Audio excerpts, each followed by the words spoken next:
Yang namumuti guys sa ilalim, puro isda yan, mga patay na. Kasi nasiksik sila dyan, nawala na sila ng oxygen. So yan, sinasalok na natin ngayon.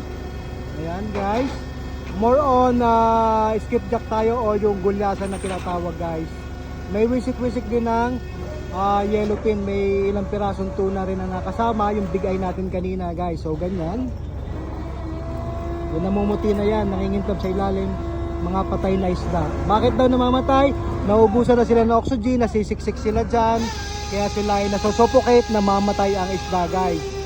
Ayan. Ang estimate nito 30 tons pataas. Marahil, sinalok na.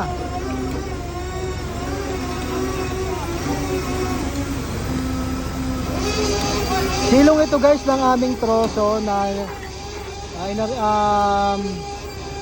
inilawan ng ating light boat guys kanina. Tinakbo namin ng 10 oras guys para ito ay maariyahan.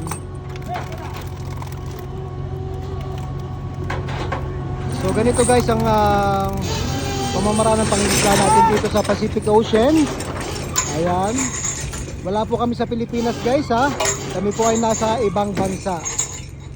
Lagi na akong paulit-ulit doon guys kasi madami nagtatanong kung saan na sinasabi nasa Pilipinas daw kami, nasa Philippine Sea, na West Philippine Sea.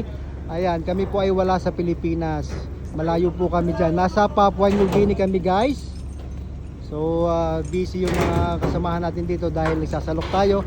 Habang busy sila, dito naman guys ay naghahayuma sila ng lambat. Yung mga butas-butas dito ay hinahayuma ang ating mga kasamahan din. At sa ganun, mamaya makaarya pa rin tayo kung sakaling may isda na lumutang dito sa malapit sa atin. So ayan, another salok guys tayo. Tingnan nyo kung paano talaga sinasalok.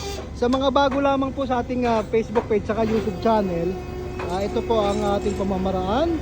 Yan po ang procedure kung saan tinatawag na brailing na siya. Brailing o nagsasalok na ng isda. Ang daming kintab-kintab, ang dami pang isda sa ilalim.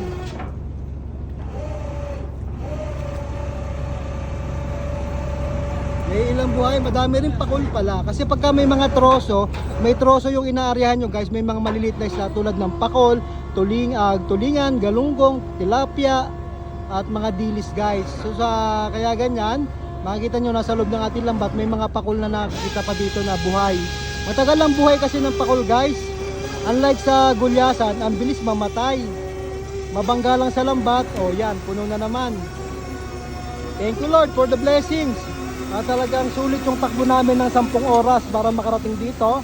Alas 6 kami ng hapon umalis doon sa area. Dumating kami dito